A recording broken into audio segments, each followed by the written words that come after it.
come around to say hello. One-on-one, I'm so fly. You took a nosedive. Careful when you play on my level. For you, it's so. Hey, hello. Motorola Razr 50 Ultra. Flip the script. Hello, Moto. Modi got the third victory, the third time that he formed government, the hat trick. Do you think it was a hit for him and for the BJP-led government at the center? Many people have made it sound like it was almost a defeat. No. But the fact is, he's in the top job and he continues to lead from there. So, Saba, how did you see the victory of 2024? The victory seems underwhelming because the BJP came out with the line that they're going to cross 400. Let's understand that. When you put a context, when you say, I'm going to do so brilliantly, then it's underwhelming. But let's be clear.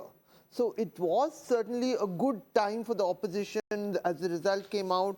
We saw what happened in the first gathering in Parliament, Akhilesh Yadav, Rahul Gandhi and also. But at the end of the year, let me just say it right up front, it is quite clear that at this point, we have no one but the BJP, which is going to remain in power. So there was a miss for the PM, but it's been good for the BJP and the RSS because this over-dependence on one image alone actually did not bring the desired results in the general election. They have subsequently got back to that native fighting spirit through every means, both in Haryana and in Maharashtra. So that is how the BJP is always in agitational mode. Through every means, is she underscoring a certain fact there, Anand Ranganathan? And do you think maybe in June, several people wrote off Narendra Modi? Did they play it too soon? And do you think it's better for the BJP and the RSS that they are at 240 today? It's difficult to say whether it is better or not, but I think Saba is right to the extent that BJP themselves projected 400, which was literally unachievable, except for a few polls that said, well, it might just, go there. It didn't, but at the same time, it's a historic third term for Narendra Modi. Remember, 10 years of anti-incumbency when UPA faced, they landed up with 50-odd seats. So after 10 years of anti-incumbency, Modi can manage 240. It's a spectacular victory.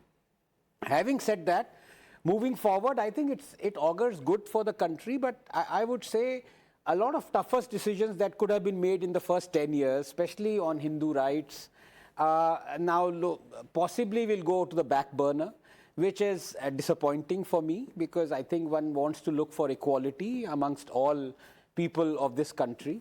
And the opposition will purposely, as is the case in Sambal, they'll rake up Hindu Muslim all the time and, put the bogey on the BJP as if BJP is responsible.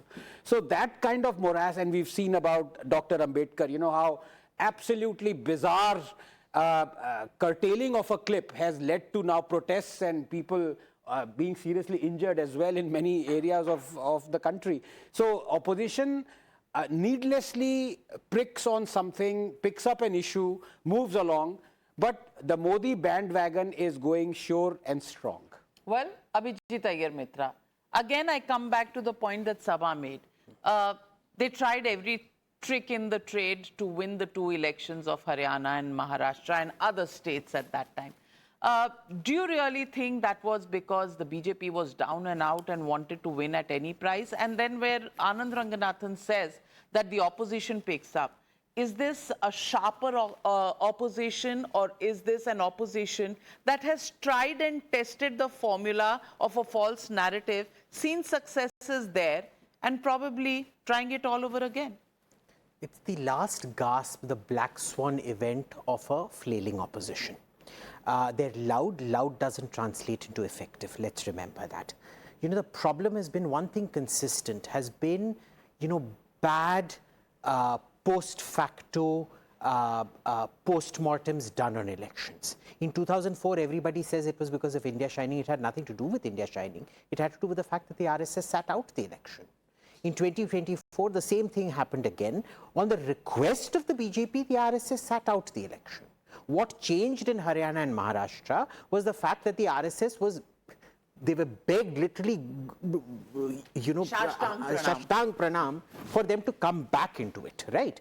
And from there you know that basically one RSS worker is worth about 50 BJP workers. Let's be very clear about it. Okay? Second, notice that in the general election, it was a victory that felt like a defeat. And it was a defeat for Indy which felt like a victory.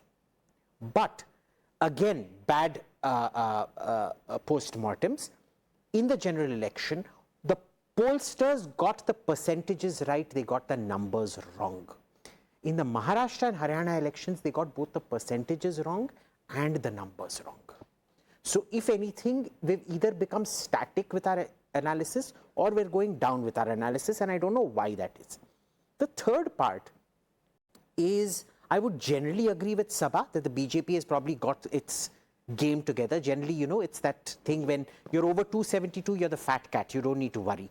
But here you're the young lion that needs to, defeat the, Lion King to defeat what Mufasa or Scar or whatever it is, kind of dynamic.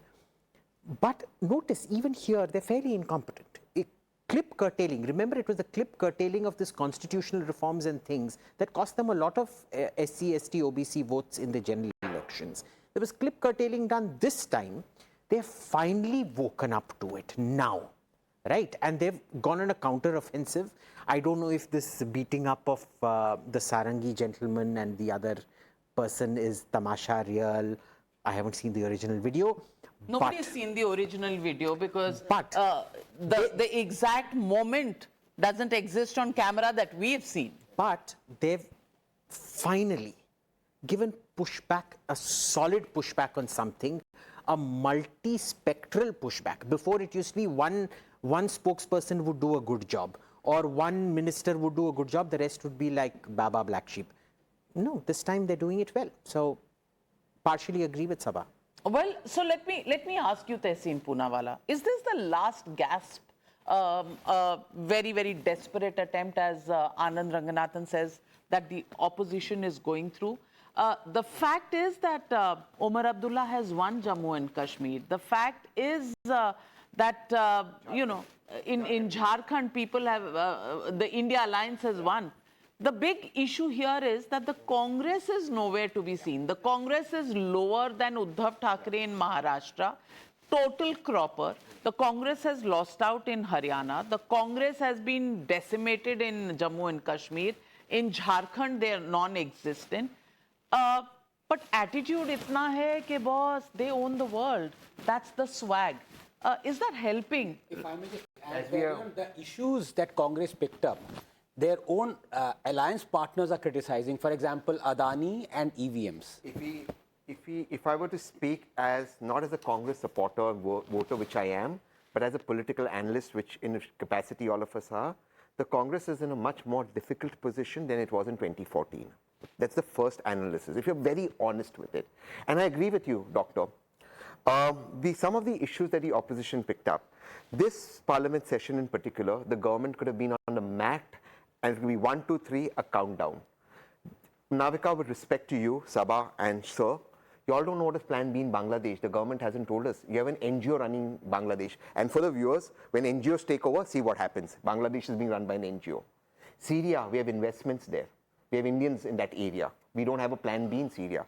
We should have had the government on the mat on geopolitics. We should have had the government, RBI. How many times has the RBI changed the economic forecast of the country? Jobs. Popcorn, ek nation, ek popcorn. The government was clueless on it. These are the issues of the nation. What were we fighting on? The industrialists.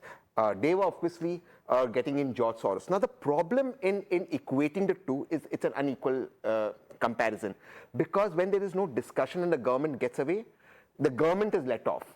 But the opposition should not allow the government to get off. So that, I think, became a problem. I think the second problem in the India Alliance, and you rightly pointed this out, is the India Alliance, in my opinion today, no longer exists as it should be, because every particular political party wants their leader to lead it, whether it's Akhilesh Yadavji's supporters, whether it's Mamta ji who wants to lead it, etc., then where is the structure? And unless you don't have a formal structure where there's a communication department that reaches out to Navika, that reaches out to Shekhar sir, that reaches out to Saba, saying this is what we intend to do, this is how we take to issue, go forward, a common minimum program, a common minimum vision for the country, how will people have the change that they need to bring in? So I think the Congress needs to look at that. The